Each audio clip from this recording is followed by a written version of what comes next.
Hai para pemilik waktu luang, selamat datang. Apa kabar kalian semua? Mudah-mudahan sehat selalu ya. Di video kali ini kita akan melanjutkan kembali alur cerita drama Korea yang berjudul Doom at Your Service episode ke-12.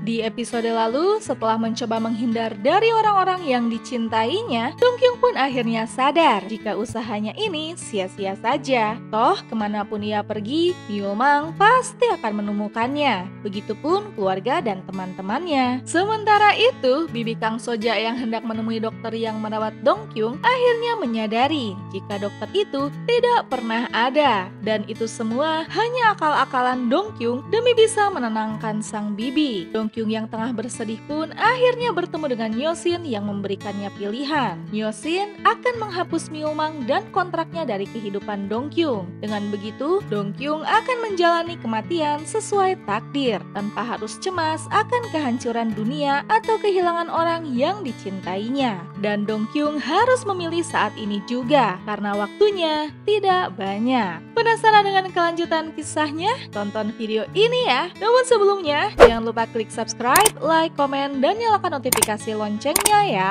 supaya bisa dapat update drakor dan film dari channel ini. Dan buat yang sudah subscribe channel ini, terima kasih banyak ya. Dukungan kalian menjadi semangat bagi kami untuk mengembangkan channel ini. Langsung aja kita bahas drakornya, check it out!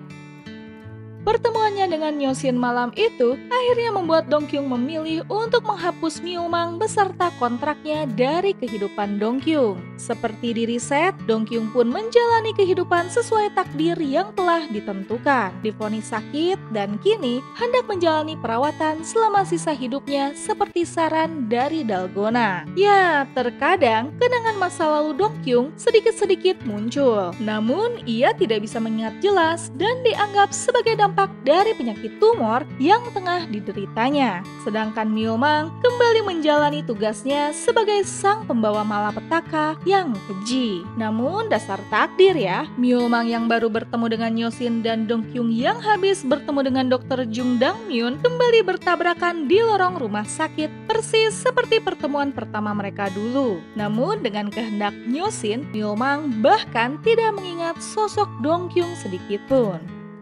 Di rumah, bibi Kang Soja dan Sung Kyung pun tengah bersiap-siap untuk mengantar Dong Kyung ke rumah sakit. Dong Kyung pun agak cemas karena tidak yakin apakah ia bisa kembali ke rumahnya. Sementara itu di rumahnya, Myo Mang tampak bengong-bengong memandangi tembok rumahnya yang biasa bergabung dengan rumah Dong Kyung. Seperti ada sesuatu yang hilang gitu.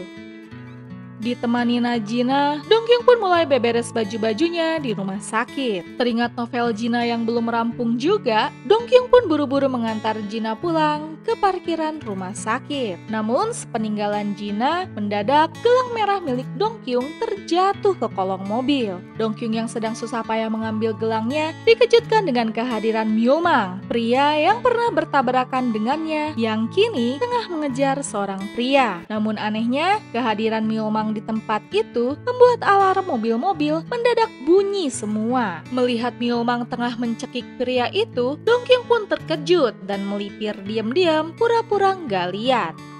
Sementara itu, Jo-ik yang tidak melihat updatean novel Jina akhirnya memutuskan untuk pergi keluar dan bertemu dengan gadis itu. Gak tahan dengan kegalauan, Jo-ik pun terus terang bertanya pada Jina, apakah gadis itu menyukainya? Ya, Jo-ik pun berniat untuk menunggu jawaban dari Jina. Jika jawabannya ya, maka Jo-ik akan memutuskan untuk maju dan mempertahankan gadis itu. Jika tidak, maka Jo-ik telah bertepuk sebelah tangan. Di rumah, Lee Hyun Kyu yang kepo pun tidak sengaja melihat novel di tab milik Jo-ik. Membaca sekilas ceritanya yang ditulis seseorang bernama Lee Hyun, pria itu pun jadi berpikir, siapa ya Lee Hyun ini?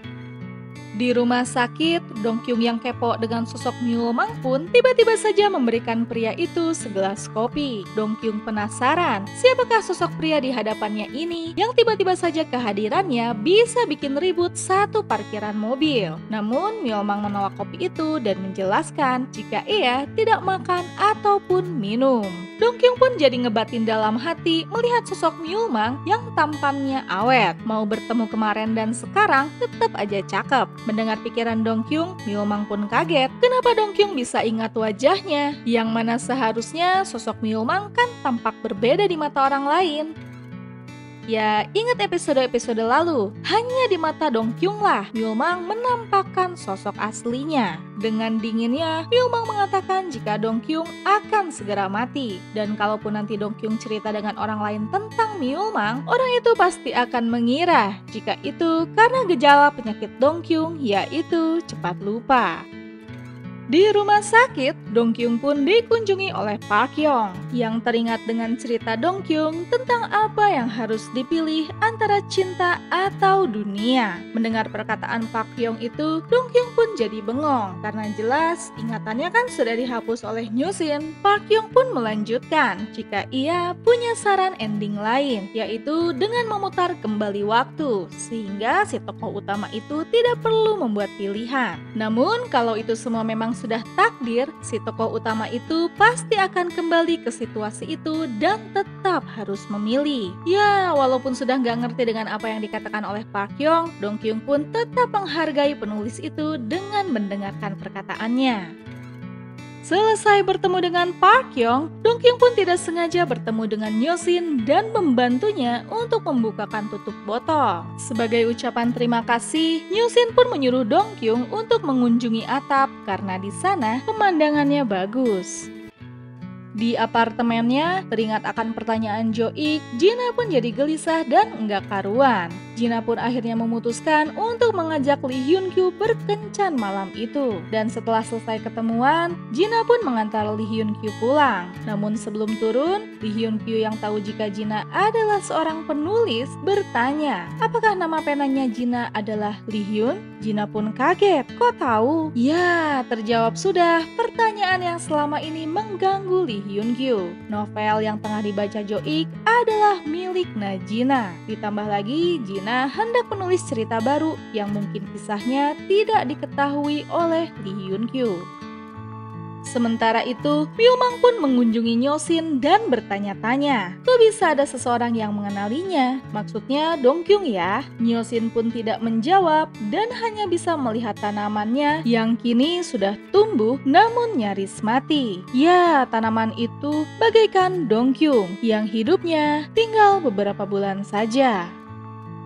Mengikuti saran Nyosin, Dongkyung pun akhirnya mengunjungi atap. Namun di sana, ia malah bertemu dengan Myulmang. Kesal dengan perkataan Myulmang jika dirinya akan segera mati, Dongkyung pun asal-asalan berharap agar dunia segera hancur saja. Myulmang pun senang mendengar harapan Dongkyung itu. Namun tiba-tiba saja, rasa sakit mulai menyerang Dongkyung. Dan seperti takdir yang terus berulang, Myulmang pun berjanji akan menghilangkan rasa sakit Dongkyung asalkan gadis itu mau memintanya untuk menghancurkan dunia. Jadi kalaupun nanti Dongkyung mati, maka orang-orang jahat yang ada di dunia pun akan ikut mati bersamaan dengan permohonan Dongkyung. Dan untuk membuat gadis itu percaya, Myulmang pun kembali membawa Dongkyung ke tepi pantai. Namun kali ini Dongkyung menolak untuk menerima tawaran Myulmang. Melihat gelang merah yang digunakan Dongkyung, Myulmang pun bertanya-tanya. Namun jelas saja Dongkyung sudah tidak ingat